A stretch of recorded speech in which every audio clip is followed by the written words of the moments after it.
நீர் மாத்திரம் எனக்கு போதும். என்னுடைய பலவீனத்திலே நீரே எனக்கு பலனாயிருந்து, நான் தனிமையில் இருந்த போது நீரே என் தகப்பனாயிருந்து, நான் நோயுற்று இருந்த போது நீரே என் வைத்தியராயிருந்து, நீர் எனக்கு போதும், நீர் எனக்கு போதும். நீர் மாத்திரம் போதும், நீர் மாத்திரம் போதும், நீர் மாத்திரம் போதும். சுத்த ஆவியின் திரியேக நாமம் நம் அனைவரையும் ஆசீர்வித்து காப்பதாக. ஆமென். இறை இயேசுவுக்குள் பிரியமான அன்பு இறை மக்களே, பரிசுத்த யோவானின் பாலைவன சத்தமாக உபாகமம் 14ஆம் அதிகாரம், கர்த்தர் உங்கள் பிதாக்களுக்கு கொடுப்பேன் என்று சொல்லி உங்களை சொந்தமாக தெரிந்து கொண்ட தேசத்தில் நீ பரிசுத்த ஜனமாக விளங்கவும் உன்னை தம்முடைய சொந்தமாக தெரிந்து கொண்ட ஆண்டவர் என்று சொல்கிறார். இஸ்ரவேல் மக்களை அழைக்கும் பொழுது பல கஷ்டங்களிலே, பரிசோதனைகளிலே, பல இன்னல்களிலே, இடையூறுகளிலே அவர்கள் கடந்து வந்து நம்முடைய கடவுள் நீதி உள்ளவர், பரிசுத்தம் உள்ள தேவன், பாவத்திற்கு எதிர்த்து நிற்கிறவர், பாவியை மன்னிக்கிறவர், அணைத்து கொள்கிறவர் என்று சொல்லப்படுகிற அந்த உண்மையின் அடையாளத்தை தான் பரிசுத்தம் என்று சொல்லப்படுகிறது. அறியாதவர்களை, பாவ வாழ்க்கையில் இருக்கிறவர்களை கடவுளிடத்தில் கொண்டு வந்து சேர்ப்பதுதான் அந்த பரிசுத்த வாழ்க்கை. இன்றைக்கு கிறிஸ்தவ வட்டாரத்தில் பரிசுத்தம் என்று சொன்னாலே அது மக்களுக்கு சலிப்பு தட்டி போன ஒரு வார்த்தையாக காணப்படுகிறது. பரிசுத்தம் என்பது இஸ்ரவேலின் கடவுள் நேற்றும் இன்றும் என்றும் மாறாதவர், அவர் இருக்கிறவராகவே இருக்கிறவர், மகா பயங்கரமானவர்.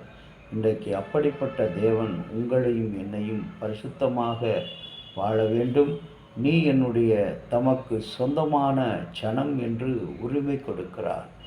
கடவுளுடைய பிள்ளைகள் என்று சொன்னாலே அவர்கள் பரிசுத்தவான்கள், அன்புள்ளவர்கள், மன்னிக்கிறவர்கள், விட்டு கொடுக்கிறவர்கள், நீதியின்படி சட்டத்தை கடைபிடிக்கிறவர்கள் என்று சொல்வார்கள். ஆனால் இன்றைக்கு பரிசுத்தமாய் வாழ்வதற்கு தேவன் கொடுத்திருக்கிற ஒரு கட்டளை, ஒரு சட்டம், முதலாவது தேவனுடைய ராஜ்யத்தையும் அவருடைய நீதியும் தேடுங்கள், இவைகள் உங்களுக்கு கூட கொடுக்கப்படும் என்று சொல்லியிருக்கிறார். சங்கீதம் 145:4 கர்த்தர் தம்முடைய ஜனத்தின் மேல் பிரியம் வைக்கிறார், சாந்த குணம் உள்ளவர்களை ரட்சிப்பினால் அலங்கரிக்கிற தேவன் என்று சொல்கிறார். இன்றைக்கு நம்மால் இந்த சந்தோஷத்தை பெற்றுக்கொள்ள முடியுமா? நமக்குள் இருக்கும் ஆவியானவருக்கு நம் வாழ்க்கையை அர்ப்பணித்தால் நம்மை கவனித்து கொண்டிருக்கிற உலகம் இந்த அசாதாரணமான அளவுள்ள வாழ்வை வாழ்ந்து காட்ட முடியும். இஸ்ரவேலின் கவிஞன் நமக்கு உறுதி தருகிறார். சாந்த குணம் உள்ளவர்கள் 149ஆம் சங்கீதம் 4வது வசனம். அன்பான இறை மக்களே, சாந்த குணத்தோடு நாம் இருக்கும் பொழுது நாம் கடவுளுடைய ராஜ்யத்தை சுதந்திரித்துக் கொள்ளும். இதுதான் பரிசுத்தமான வாழ்க்கை. இரண்டாவதாக, பரிசுத்தத்துக்கு கடவுள் கொடுத்திருக்கிற அடுத்த கண்டிஷன் என்னுடைய நியமங்கள், அதாவது சட்டங்கள், கட்டளைகள். இன்றைக்கு நம்முடைய கிறிஸ்தவ ஜீவியத்துக்கு நம்முடைய எல்லார் கையிலும் ஒரு சட்ட புஸ்தகத்தை கொடுத்திருக்கிறார் இஸ்ரவேலின் கடவுள். அதுதான் பைபிள், பரிசுத்த வேதாகமம். இந்த சட்ட புத்தகத்தை நாம் படிக்க. இந்திய அரசியலமைப்பு சட்டம் என்று ஒரு சட்டத்தை டாக்டர் அம்பேத்கர் அவர் எழுதி அங்கே இந்திய நாட்டினுடைய அரசியல் சட்டமைப்பை உருவாக்கி கொடுத்த தந்தை, சட்ட மேதை. இன்றைக்கு அந்த சட்டம்தான் தாழ்த்தப்பட்ட மக்களையும் ஒடுக்கப்பட்ட மக்களுக்கும் ஒரு விடுதலையும் உணர்வையும் கொடுத்து கொண்டிருக்கிறது. ஆகவே இந்த சட்டத்தின்படி நான் நடக்கும் பொழுது, இந்த சட்டத்தின்படி நாம் மேலே நம்முடைய காரியங்களை நடக்கும் பொழுது நிச்சயமாகவே ஒரு வெற்றியை சுதந்திரித்துக் கொள்ளும். அதுதான் பரலோக வாழ்க்கை.